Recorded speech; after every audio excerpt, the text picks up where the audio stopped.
Pour les Américains, l'Ouest a toujours été un rêve. 4 États donnent une réalité au rêve. L'Arizona, le Nevada, l'Utah et, le long du Pacifique, la Californie.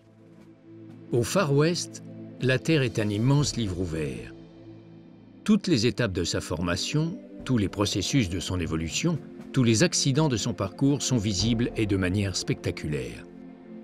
L'érosion formidable permet, à certains endroits, de voir la roche telle qu'elle était aux origines de la planète. Une plongée saisissante au cœur même du globe terrestre.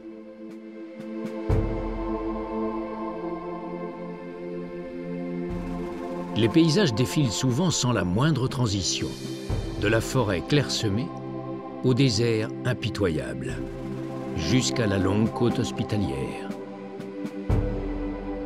Le climat sec et chaud a forcé les espèces végétales à s'adapter. Certaines, comme l'arbre de Josué, n'existent qu'ici. La nature se met en scène dans des décors à couper le souffle. Depuis la nuit des temps, elle assure un spectacle permanent auquel les hommes assistent, muets. Les hommes ont afflué pour créer des villes comme Los Angeles ou San Francisco, toutes deux au bord du Pacifique. Elles représentaient l'espoir d'une vie meilleure à l'époque de la ruée vers l'or. Ce fut surtout la certitude d'une vie plus rude. Des 4 coins du pays, les pionniers arrivèrent. Certains étaient poussés par un vent de liberté, d'autres par leurs convictions, comme les Mormons notamment.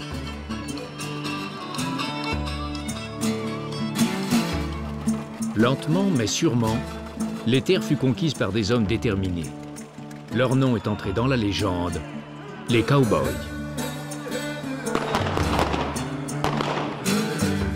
Les villes poussaient comme des champignons sur un territoire dont les premiers habitants avaient été chassés. Les Indiens d'Amérique vivent aujourd'hui encore dans le souvenir de leurs fiers ancêtres. Un passé riche et mouvementé, gravé à jamais dans la pierre. De nouvelles communautés se sont constituées en raison de l'immigration. Beaucoup d'immigrants sont arrivés en provenance du continent asiatique avec des pans entiers de leur culture. Leurs communautés forment aujourd'hui des groupes très dynamiques. La qualité de la vie sur la côte pacifique a contribué à motiver les nouveaux arrivants. La réussite fulgurante, les paillettes, l'argent abondant, mais aussi la proximité avec la nature, expliquent le succès de la côte pacifique et son niveau de vie exceptionnel. Un environnement rêvé pour tenter toutes les expériences d'avant-garde. Ici, tout est possible, à condition d'aller de l'avant et d'être sûr de ses opinions. L'architecture recherche l'intégration à la nature. D'abord en choisissant de laisser entrer la lumière. Ensuite, en utilisant des matériaux comme le bois, ici omniprésent.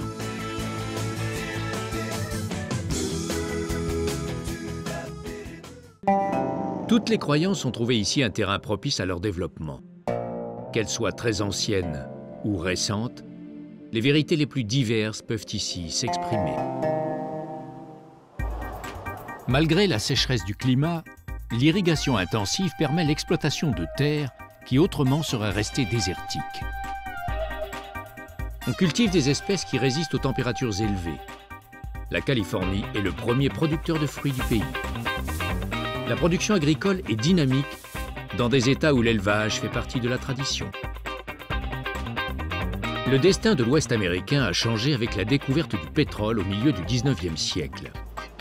Les besoins en énergie sont énormes dans cette région du monde. Les transports représentent à eux seuls environ 40% de la consommation énergétique en Californie. La gestion rationnelle des ressources est devenue un enjeu considérable. La construction du chemin de fer a permis au pays de s'ouvrir sur l'Ouest. Aujourd'hui, l'isolement du Far West n'est plus qu'un très lointain souvenir. Un avantage déterminant pour les nombreuses industries de pointe, dont l'aéronautique est l'un des fers de lance.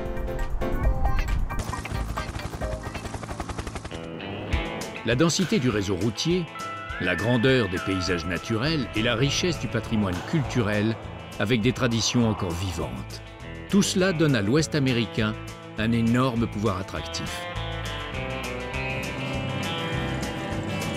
Les conditions climatiques favorables et l'ouverture sur la nature attirent les visiteurs en grand nombre. Le tourisme à grande échelle entraîne parfois des excès, mais heureusement, dans l'Ouest américain, ils sont peu fréquents. La route, comme la célèbre route 66, est une manière simple, directe et démocratique de découvrir cette partie des États-Unis. La voiture fait partie du paysage, et le paysage donne à la voiture toute sa raison d'être. Ici, tous ceux qui roulent trouvent une voie, une piste pour s'exprimer. La route tourne et rien ne l'entrave. Mais ici, les distances sont à l'échelle du pays démesurées. Aussi, l'avion est-il devenu pratiquement une deuxième voiture pour de nombreux Américains.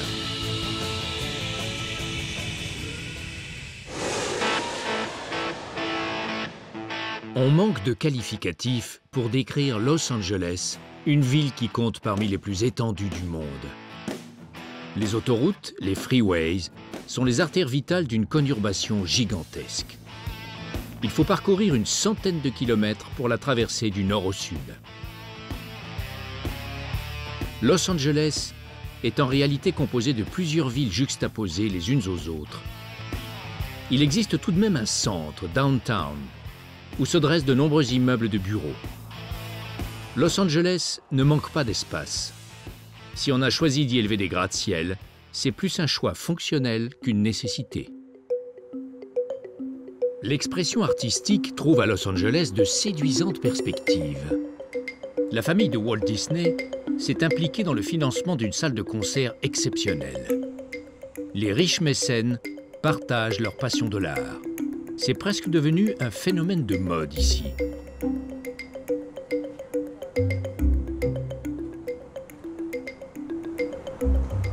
Les architectes mettent les œuvres d'art à la portée du public.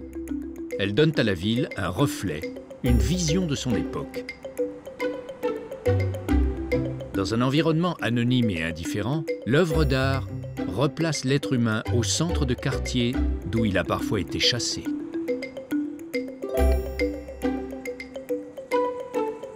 L'ancien City Hall, le centre de l'administration urbaine, conserve une dimension humaine dans une ville démesurée. Certains quartiers de Los Angeles portent des noms qui agissent comme des repères. C'est le cas de Hollywood, incontournable référence dans le monde du cinéma et du divertissement, avec ses rites et ses codes. Hollywood est un nom qui fait encore rêver.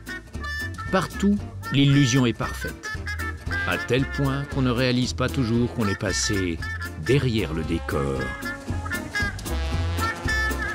Le nom de Hollywood continue à faire rêver, et ici, le rêve est aussi un important business. Sur Hollywood Boulevard, les étoiles brillent à la gloire des grands noms de l'industrie audiovisuelle, et certains personnages de légende arpentent la Walk of Fame, la promenade de la renommée, à la recherche de leurs fans.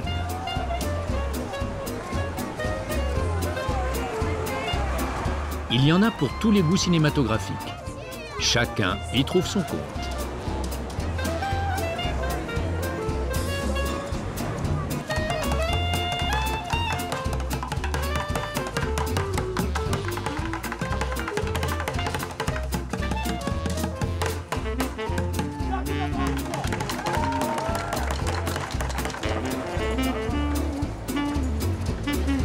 Le long du boulevard aux Étoiles, devant le théâtre chinois de Grauman, la salle des grandes premières d'Hollywood, les stars laissent dans le ciment frais les empreintes de leurs mains, de leurs pieds ou de leurs pattes. Pour certains, le rêve hollywoodien se prolonge dans un quartier résidentiel fameux, Beverly Hills. Ici, la taille et le prix des maisons reflètent la notoriété de ceux qui y habitent. À Beverly Hills, les signes extérieurs de richesse sont tellement nombreux qu'ils n'attirent pas toujours l'attention. Sur Rodeo Drive, toutes les marques de luxe se doivent d'être présentes. Elle cible une clientèle très courtisée, au pouvoir d'achat quasi illimité.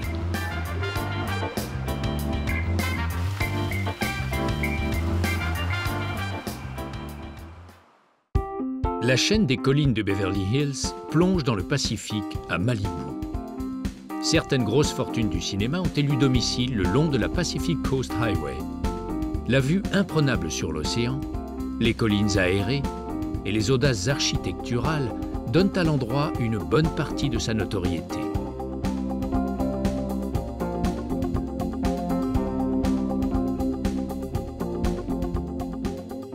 Une voie romaine à 2 pas du Pacifique.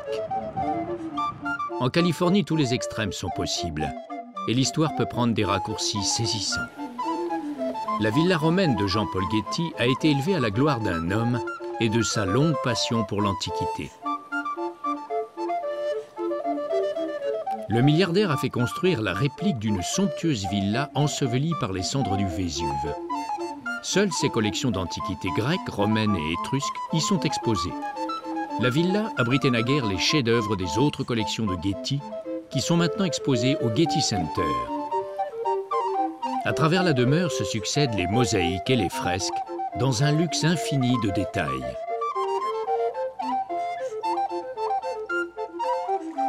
Le jardin aromatique est semblable à celui que possédaient la plupart des maisons romaines. Le choix des végétaux est inspiré par les traités botaniques de l'Antiquité, avec notamment des herbes employées en cuisine et en médecine.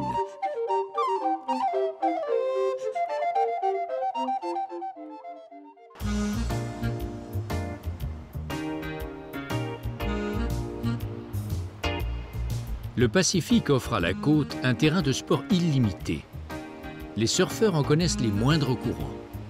Ici, l'océan est un mode de vie.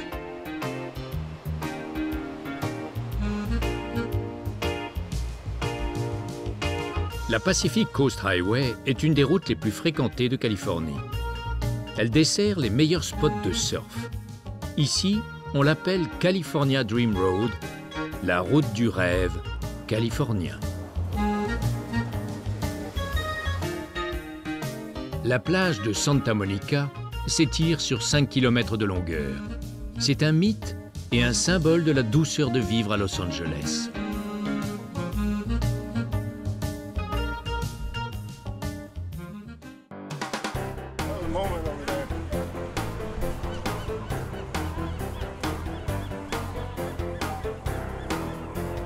Le sable fait rêver, mais il incite aussi à la pratique intensive du sport du côté de Venice Beach. Les bodybuilders ont fait de l'endroit leur point de chute dans un cadre qui rappelle Venise. Ici, tous les talents s'expriment.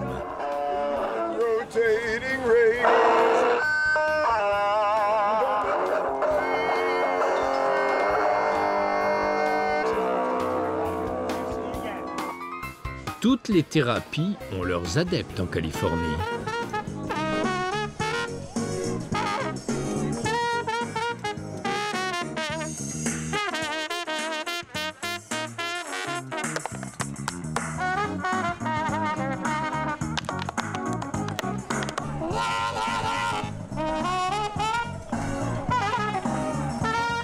Ici, personne ne s'étonne de rien et tout le monde a quelque chose à dire.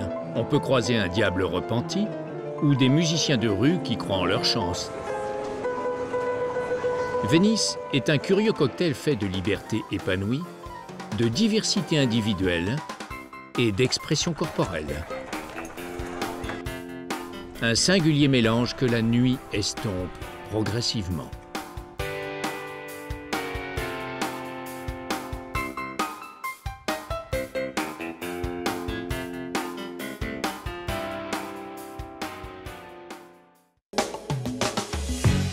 Plus au sud, à Marina del Rey, la côte a été aménagée pour former un gigantesque port de plaisance. C'est le plus grand port artificiel des États-Unis pour la petite navigation de loisirs.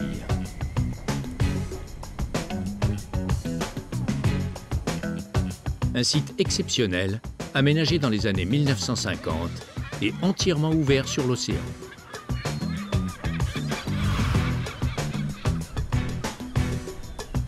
L'endroit fut, il y a longtemps, un petit village de pêcheurs.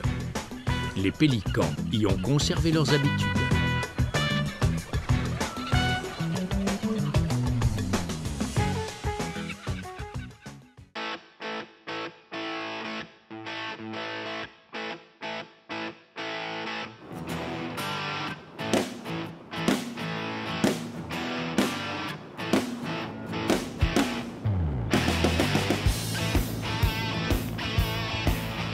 Au sud de Los Angeles, la Freeway mène à Long Beach, un port industriel et une longue tradition maritime symbolisée par l'ancien transatlantique Queen Mary.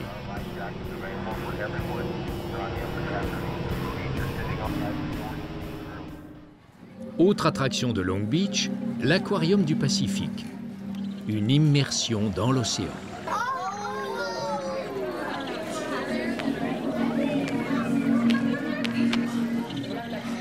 Comment se déplacer dans l'eau? Une question simple avec de multiples réponses.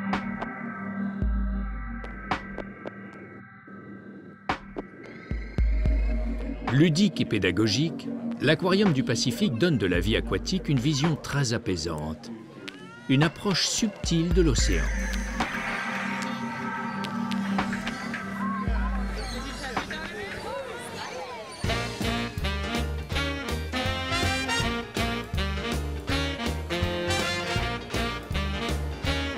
La Californie dispose d'énormes ressources pétrolières. De nombreux sites de forage se trouvent à proximité immédiate des côtes, donc leur coût d'exploitation est limité. Les derricks sont parfois habilement camouflés pour des raisons esthétiques.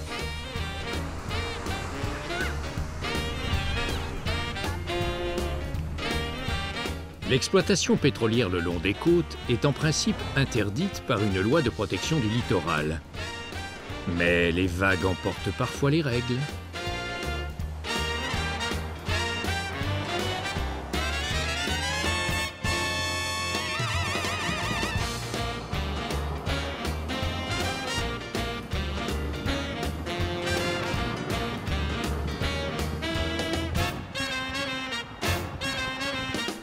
Au pays du cinéma, la nature bénéficie de tous les artifices du show business. Depuis les années 1960, le succès du parc d'attractions SeaWorld ne se dément pas. La nature est mise en scène et l'orque est la vedette du spectacle.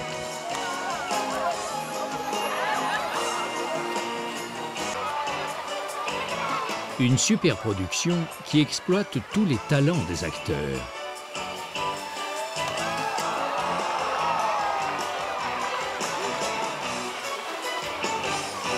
Une habitude américaine, faire participer le spectateur au show.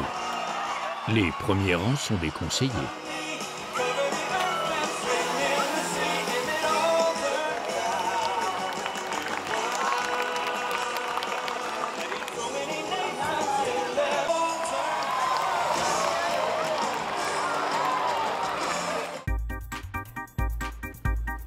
La baie de San Diego est un magnifique plan d'eau naturel. Un lieu idéal pour toutes les activités nautiques que la marine américaine a mis à profit pour créer une importante base navale. Les installations militaires se trouvent sur la péninsule de Coronado. La péninsule est reliée à la ville par un pont qui laisse passer les plus gros navires. Par les airs, l'approche de San Diego est tout aussi spectaculaire car l'aéroport se trouve au cœur de la ville. Le développement de la deuxième ville de Californie par sa population doit beaucoup à la présence des militaires depuis le début du XXe siècle.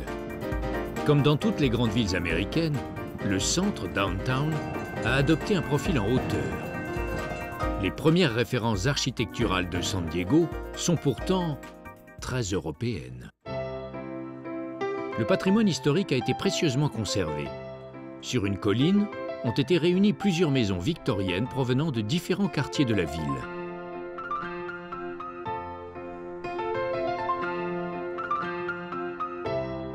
L'influence mexicaine, elle, est bien visible au musée du Shérif. La ville doit son essor à la guerre entre les États-Unis et le Mexique au XIXe siècle. Claude Brown est responsable du musée. La ville a été créée pendant la guerre du Mexique. C'est alors que cet endroit a été intégré à l'État de Californie. La ville comptait alors environ 500 habitants. La ville, c'était ça, les 8 pâtés de maisons là derrière. Les 500 résidents vivaient ici, travaillaient ici. C'était les débuts de San Diego. Aujourd'hui, les moyens de la police de San Diego sont en grande partie utilisés pour contrer l'immigration clandestine en provenance du Mexique tout proche. L'Espagne a laissé son empreinte dans la mission San Juan Capistrano. C'est un franciscain, le père Junipero Serra, qui fonda la mission à la fin du XVIIIe siècle. Les franciscains ont implanté de nombreuses missions en Californie.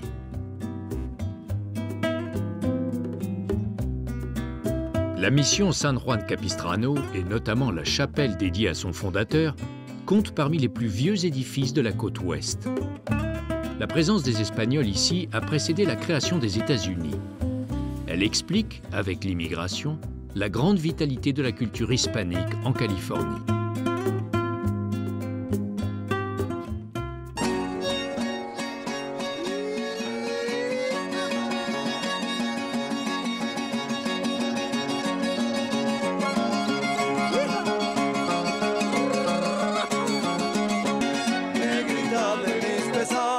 Hojas de papel volando, negrita de mis pesares. Hojas de papel volando a todos diles que sí, pero no les digas cuando así me dijiste a mí. Por eso vivo penando.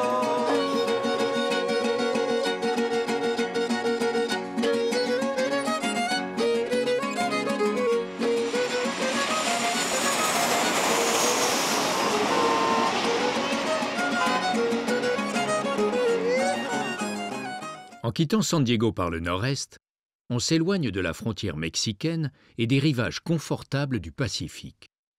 L'autoroute prend la direction du désert du Colorado. Progressivement, le paysage change et les localités se font de plus en plus espacées.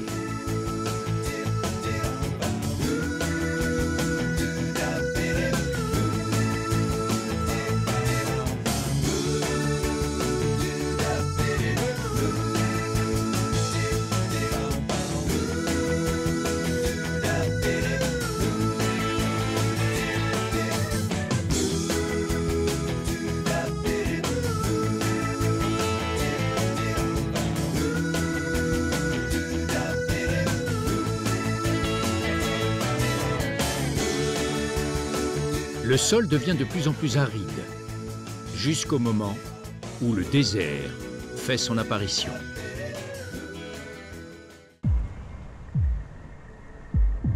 Soudain, l'horizon s'anime. Des centaines d'éoliennes brassent l'air dans un rythme constant.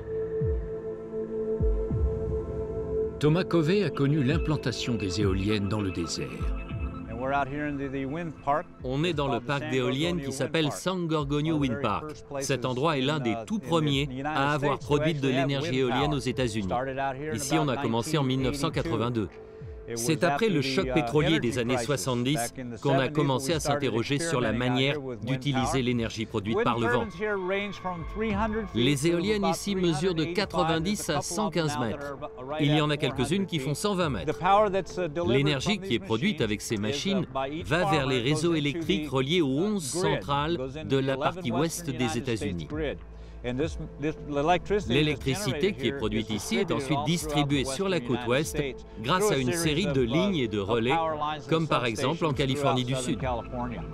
Au pied des éoliennes, une nouveauté, une centrale solaire en cours d'assemblage. La chaîne de montagnes San Jacinto culmine à 4500 mètres. Quand on arrive au sommet, on a traversé 5 écosystèmes différents et la température a chuté de 30 degrés. Dans la vallée s'étend la ville de Palm Springs. Beaucoup de stars de cinéma y ont vécu en raison des contrats qui les liaient à Hollywood.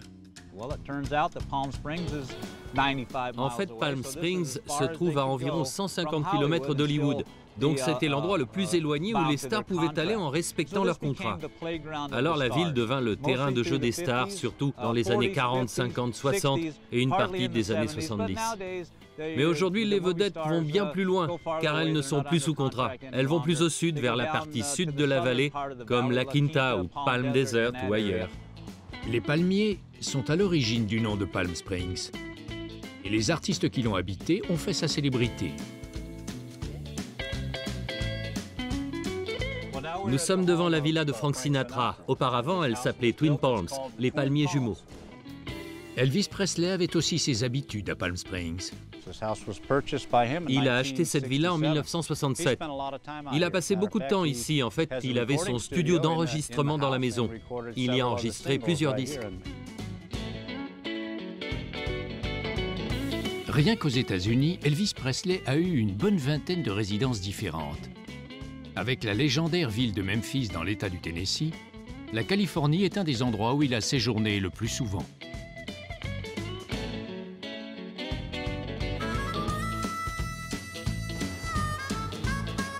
Palm Springs est une ville riche. On peut se permettre ici d'humidifier l'air sur les trottoirs. Le climat est chaud et sec toute l'année. L'hiver, la population peut doubler. Pour les amateurs de golf, les greens sont accessibles sans interruption. De nombreuses personnes âgées viennent ici entretenir leur forme. Des résidents fortunés qui apprécient le climat et la proximité de services de santé réputés.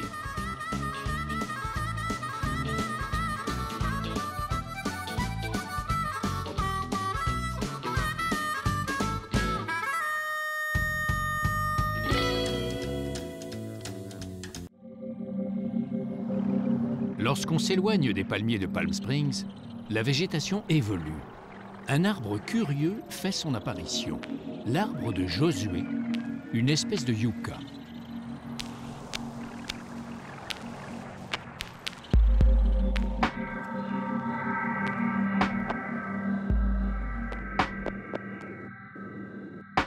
L'arbre de Josué est garni de longues branches.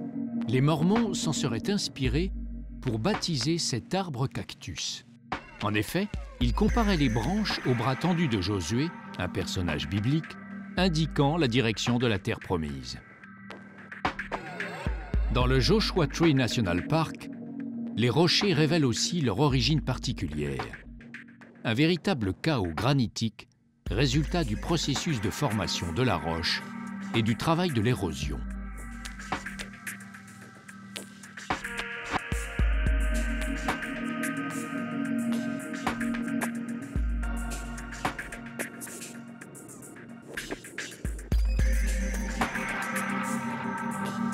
L'arbre de Josué ne se rencontre que dans le désert de Mojave, un désert qui chevauche 3 États, Californie, Nevada et Arizona. Vers l'est, le climat évolue encore. Les yuccas cèdent leur place dans un paysage de plus en plus aride. Champions de la sécheresse, les cactus candélabres font leur apparition.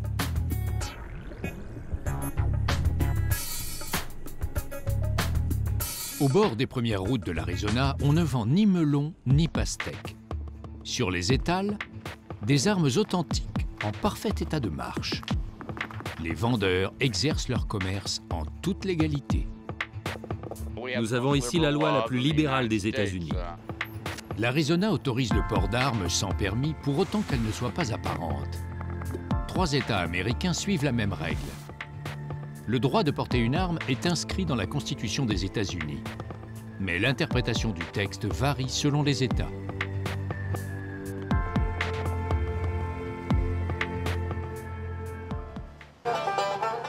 Dans la deuxième moitié du 19e siècle, la ville de Prescott fut la première capitale de l'Arizona.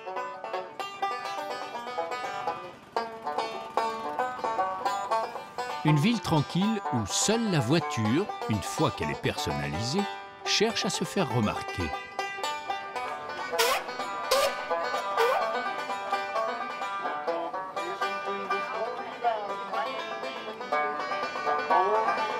Dans le tempo local, on entretient la couleur du Far West. Ce style s'appelle Taos ou Hollywood. Il était très à la mode à l'époque des bottes Dude Ranch dans les années 30 et 40. Il y avait beaucoup de Dude Ranch en Arizona.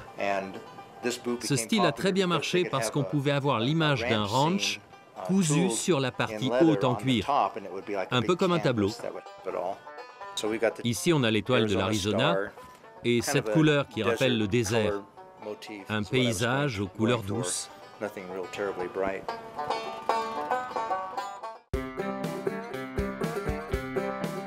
Au centre de l'Arizona, la ville de Flagstaff est un carrefour très fréquenté. La ville fut longtemps peuplée de pionniers qui vivaient dans des habitations provisoires en bois. Il fallait partir vite vers de nouveaux horizons. Mais devant la multiplication des incendies, on préféra construire des maisons en pierre. La ville occupait une position clé sur la fameuse route 66. Les cow-boys connaissent bien l'histoire. À l'origine, la route 66, c'était une route pour les chariots sur laquelle le lieutenant Beale faisait une étude pour l'armée américaine en 1857. Ils ont utilisé des chameaux plutôt que des mules pour tester le chemin avant qu'il ne devienne une route pour les chariots. Les 3 premières personnes qui arrivèrent à Flagstaff étaient des bergers. Ils ont été les premiers à construire ici. Ils ont commencé à faire de l'élevage de moutons, puis le chemin de fer est arrivé, et puis les troupeaux de bétail, et enfin l'industrie forestière. À Flagstaff, on suit aussi la route des planètes. C'est ici que la planète Pluton fut découverte.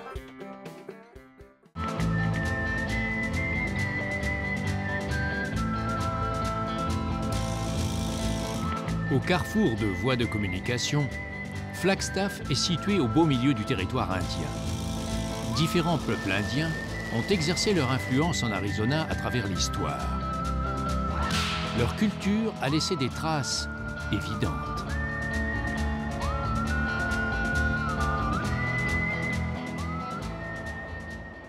La présence d'Indiens à Nasazi a laissé des traces sur le site de Wupatki National Monument, tandis que des Indiens Sinagua ont habité le Walnut Canyon. Incrusté dans la falaise, le Pueblo, le village indien, fut habité dès le XIIe siècle. Mais la présence des hommes dans la région remonte à plusieurs millénaires. Ils ont vraisemblablement bénéficié d'une terre rendue fertile par des éruptions volcaniques.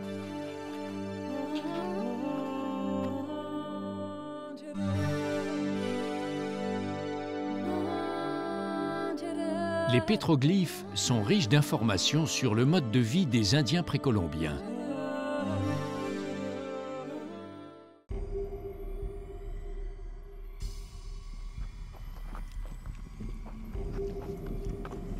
Dans la forêt pétrifiée, des troncs d'arbres sont figés depuis 200 millions d'années. Dans une région jadis très humide, les arbres tombés ont été protégés de la décomposition par des minéraux qui ont pénétré le bois, lui conservant sa structure et son apparence.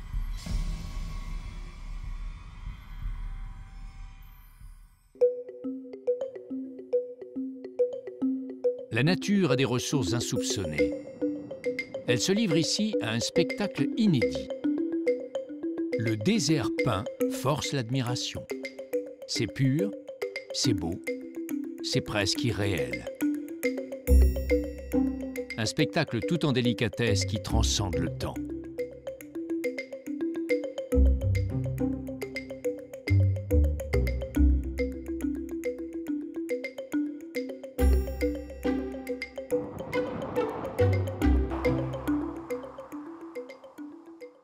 Au nord de l'Arizona, l'Utah possède également un sens inné du spectacle. Avec de vastes étendues inhabitées, cet État semble dédié exclusivement à une nature théâtrale. La couleur frappe dès le premier abord, une couleur incendiaire que la végétation n'arrive pas à enrayer.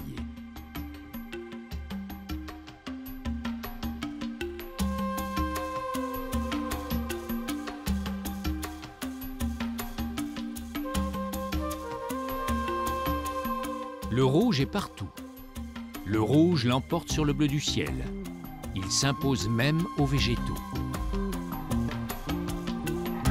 À première vue, on pourrait croire qu'un incendie a exposé la localité de Sedona à des hautes températures.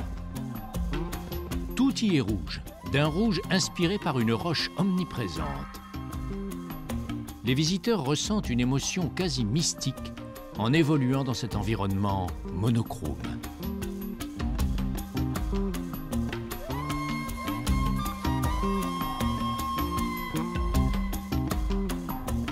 Les églises se fondent dans la nature en s'imprégnant de la roche. Une belle leçon de mimétisme. L'avion, bien entendu, est rouge.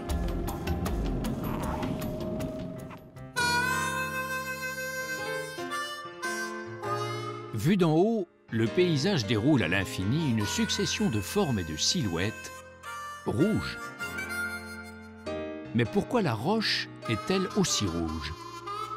Eugène Fouché est géologue. C'est plutôt simple. C'est le fer qu'il y a dedans qui s'oxyde. C'est ce qu'on appelle du fer ferrique. Cela s'oxyde plus ou moins selon que le fer est plus ou moins en contact avec l'oxygène. Il faut un climat chaud et sec, du fer et beaucoup d'oxygène pour que la roche devienne rouge. Par la couleur et les formes sculptées par l'érosion, la nature attribue à chaque rocher, dirait-on, un rôle dans son spectacle. D'ailleurs, beaucoup portent un nom. Dessiné par le vent, celui-ci a été dénommé Mexican Hat, chapeau mexicain, car sa forme rappelle un sombrero. Ici, la roche est très créative, mais le ciel n'est pas en reste.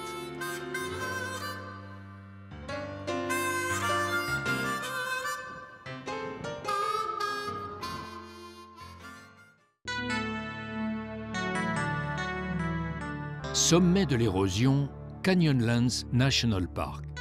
Des canyons grandioses où serpentent le fleuve Colorado et la Green River. Mais comment la nature a-t-elle pu creuser ces canyons? C'est une région très sèche, donc il faut déjà un climat sec comme ici et aussi beaucoup de temps.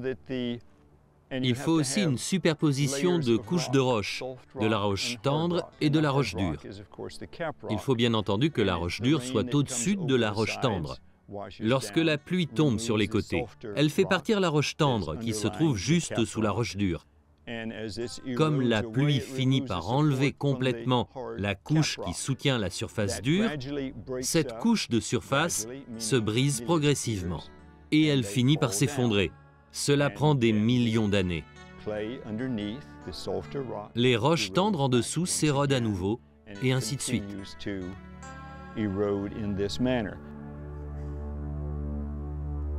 La nature a le sens du détail. Elle imprime le même mouvement au végétal et à la roche.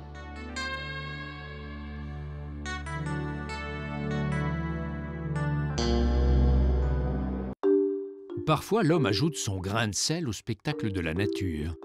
Dans une mine de potasse, les bassins de décantation se donnent des airs de lagons tropicaux. Mais d'où viennent ces couleurs improbables? Gregory Smith. La couleur vient du ciel, qui se reflète parce que le chlorate de sodium ou le chlorate de potassium, quand ils précipitent, sont tous deux de couleur blanche et ils se déposent au fond de l'étang. C'est donc le fond blanc de l'étang qui reflète la lumière du ciel.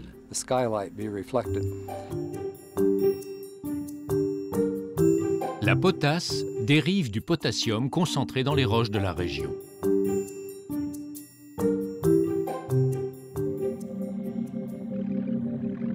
L'érosion a profondément modelé le paysage.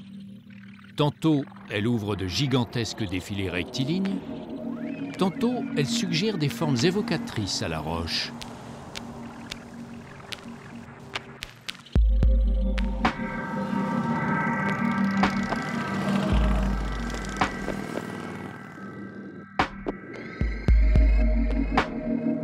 La roche fantaisiste stimule l'imagination. Shiprock laisse apparaître un mouton. La roche invente des formes et des volumes. Elle inspire même les nuages qui cherchent à l'imiter.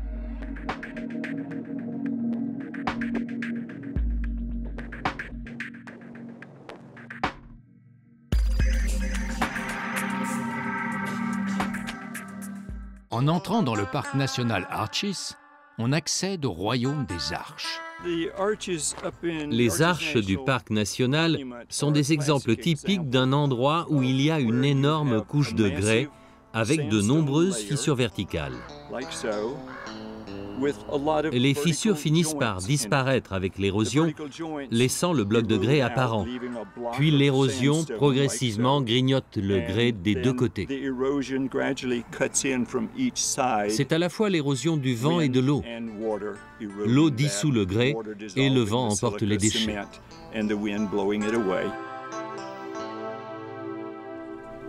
Il faut suivre un itinéraire éprouvant à travers les formations rocheuses.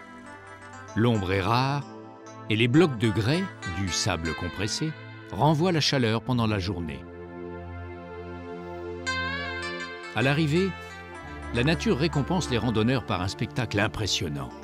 Le point culminant du show, Delicate Arch, l'arche délicate. Une arche complètement détourée qui fascine les chasseurs d'images fortes.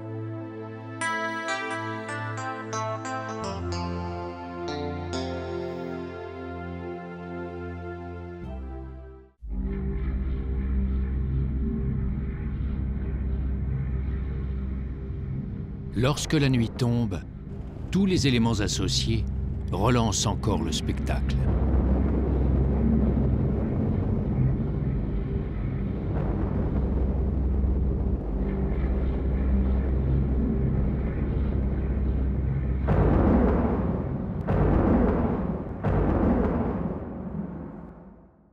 Les beautés naturelles de l'Ouest américain posent les jalons d'une histoire légendaire.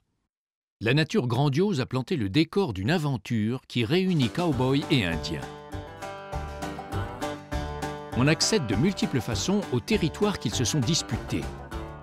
Des territoires restés souvent intacts.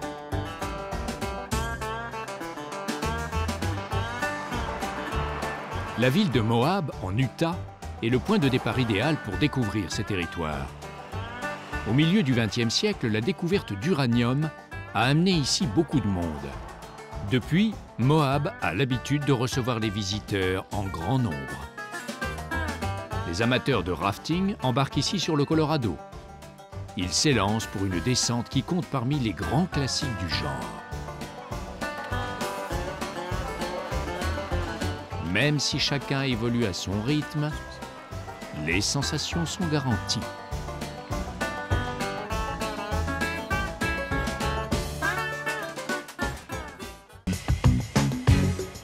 Les puissants 4x4 sillonnent aussi la région à la recherche de sensations fortes. Ils parcourent les chemins laissés par les prospecteurs d'uranium. Mais même pour les véhicules tout-terrain, il y a des règles à respecter pour protéger l'environnement. Sarah Gates. Il faut rester sur les pistes qui sont là pour ça. On ne peut pas en sortir ou en faire de nouvelles. Il faut rester exactement là où les pistes existent. La raison ? Protéger l'écosystème. C'est un environnement très fragile. Et quand on vient ici, il faut faire très attention aux animaux et aux plantes. Et à la région en général, afin de la préserver pour les générations futures.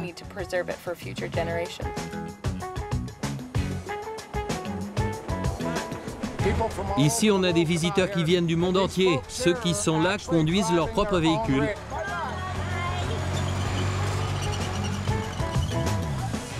Ici, les hommes sont des hommes et les femmes sont un peu nerveuses.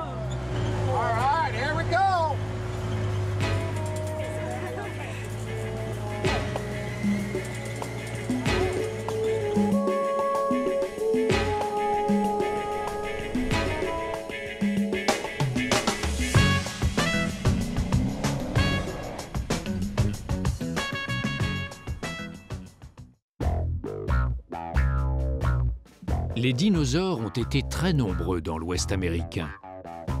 Aujourd'hui, on en rencontre encore beaucoup, mais leur authenticité n'est pas garantie.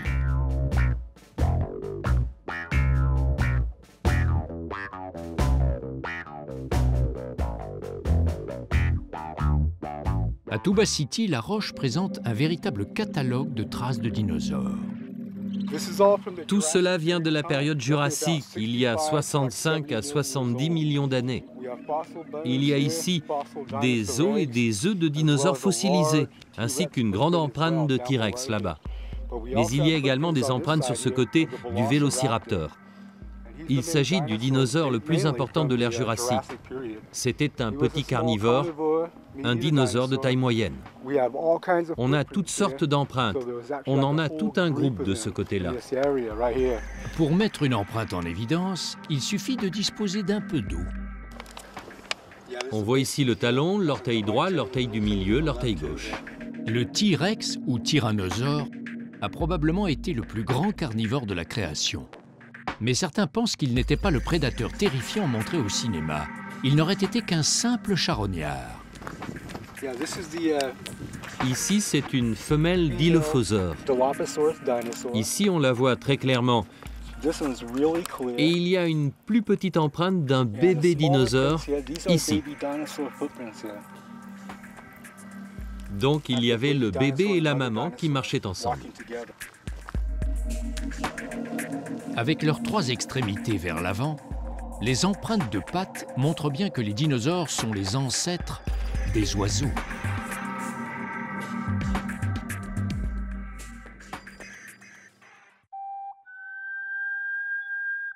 Aux confins de l'Utah et de l'Arizona, on prend toute la mesure de la grandeur d'un territoire qui reste avant tout celui des Indiens.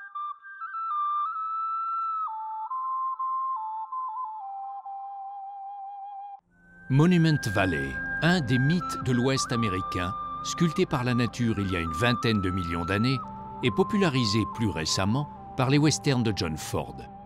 Ici, on est en pays Navajo. Les Navajos construisent une maison traditionnelle de forme circulaire, le hogan. Il sert d'habitation familiale pour l'hiver. Depuis les origines, il possède une structure en bois couverte de terre. Le hogan est un lieu sacré pour les Navajos car il représente l'univers en réduction. Lena Black. À ma connaissance, les Navajos vivent ici depuis toujours. Ça fait des milliers d'années. Ça ressemble à un désert, mais ils ont toujours trouvé le moyen de survivre ici. Les Navajos ne se regroupent pas beaucoup. Ils vivent éloignés les uns des autres parce que chacun a ses propres animaux dont il doit s'occuper. On a des moutons, des chèvres, des vaches, des chevaux et des ânes. Donc, on ne vit pas ensemble parce que chaque famille a ses troupeaux à élever. Et c'est pour cela qu'on reste isolés.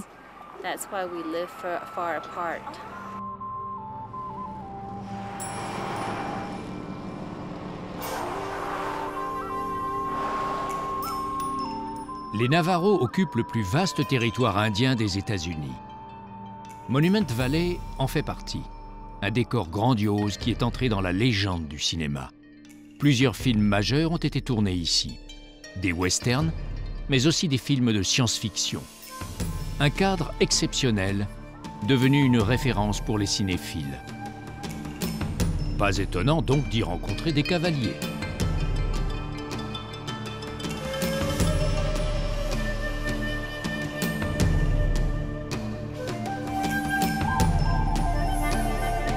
Le cinéma et les décors de légende attirent la foule. Un succès populaire qui vaut à Monument Valley de confortables profits. Les retombées économiques sont gérées par les Navajos, juste retour des choses.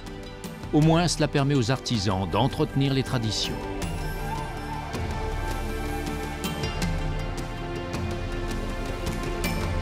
Pour la promotion, les stars d'Hollywood sont mises à contribution. Chaque motif d'ornementation a un sens précis. Christine Black. C'est une corbeille de mariage navajo. Ce sont des corbeilles traditionnelles de mariage navajo. C'est ce qu'on utilise lorsqu'il y a un mariage chez nous. C'est la mariée, ou plutôt la famille de la mariée qui la fournit. Cette partie au fond représente les montagnes. Cette partie ici, c'est l'arc-en-ciel. Et là, ce sont les nuages. La frontière entre le mythe et la réalité n'est pas facile à tracer dans l'Ouest américain. Mais les premiers arrivants ont vite fait la différence entre le rêve et le quotidien. Ils ont pourtant trouvé assez de raisons pour rester, des raisons de croire en leurs espérances. Grâce à des moyens de fortune, les pionniers sont arrivés portés par leurs illusions Sans doute en ont-ils perdu quelques-unes. Mais il reste la scène de leurs exploits, la lumière inchangée et la nature permanente. Tout est en place pour que dure encore longtemps le chaud de la nature.